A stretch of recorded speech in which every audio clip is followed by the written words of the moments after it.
Well, the big story, no end in sight. It's now day 19 of the government shutdown. The impact is growing dire for federal workers. Yeah, a meeting between President Trump and Nancy Pelosi going nowhere. Pelosi telling the president no deal. The president telling Pelosi, quote, bye-bye. The issue, of course, is the wall the president wants to build on the southern border. Today, President Trump saying he may still declare a national emergency to get it built.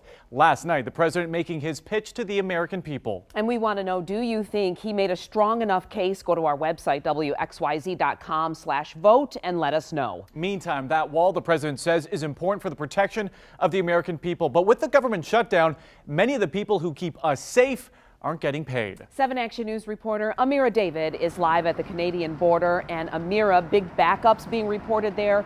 Any word yet if it's tied to the shutdown? Yeah, Alan, Glenda, a huge backup. In fact, I want to step aside so you can see really how bad it is. This backup happening at about 11 a.m. this morning.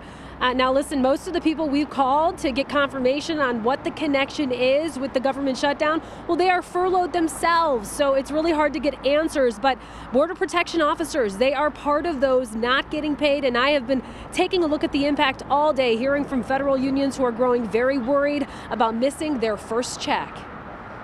From Custom and Border Protection officers to TSA agents to air traffic controllers, Metro Detroit workers in our area are feeling the heat. Should we take the little money that we have instead of trying to get back and forth to the airport to go and look for another job, because we don't want to continue to go through this. Thousands of federal employees in Metro Detroit are deemed essential, meaning despite the shutdown, they are expected to come to work with no promise of pay. That includes the people responsible for keeping our border safe, CBP officers who expect to miss their first check next week, not to mention the people that keep us safe when we fly, air traffic controllers who are waiting on pins and needles to see if they get paid next Tuesday.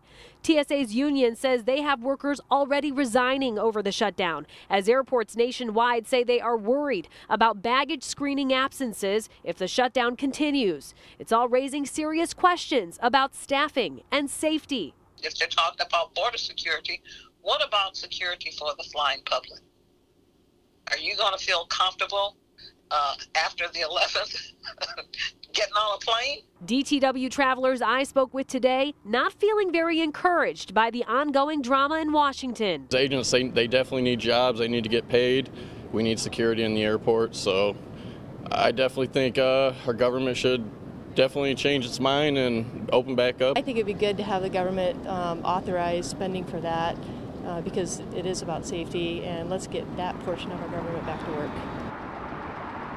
And I'll tell you, the frustration is boiling over. I spoke to several people who told me they plan to rally tomorrow at the federal McNamara building at noon. They are coming out. They want to make sure the message gets across here locally to state government and to the federal government that they want to go back to work and they want a paycheck.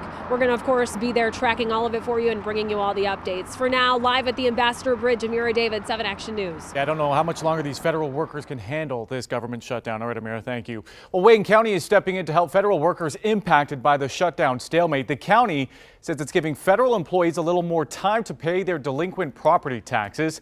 The Wayne County Treasurer says those affected are being given until December of this year to make payments. Their office has received a number of calls from worried homeowners who may not be able to make their scheduled payments on time. And as the shutdown wears on, we will bring you the mounting impact on Metro Detroit, both on air and online at WXYZ.com. Glenda? All right, Alan, and we have